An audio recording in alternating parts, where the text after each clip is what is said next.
4 semi ও 8 semi ব্যাসার্ধ বিশিষ্ট দুটি গোলকের আধান সমান, এদের তলমাত্রিক ঘনত্বের অনুপাত হবে। অপশন দেওয়া আছে। আগে নিজেরা পজ করে ট্রাই করি কোনটা হবে। তো চলো দেখে নেওয়া যাক কী বলেছে এখানে। কার অনুপাত? আধানের তলমাত্রিক ঘনত্বের অনুপাত, মানে সিগমা 1/σ2 করে দিলাম। সিগমা মানে কি? আধান বাই ক্ষেত্রফল। এখানে আধান সমান বলেছে কিউ বাই গোলকের ক্ষেত্রফল 4πr1² কিউ বাই 4πr2²। এটা প্রথম গোলকের, দ্বিতীয় গোলকের, যেহেতু আধান সমান কিউ সেম রাখলাম।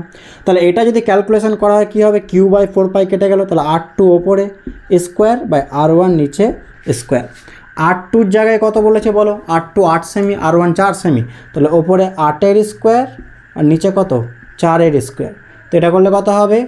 64/16, মানে কত হয়ে যাবে? Answer 4। So option A is correct.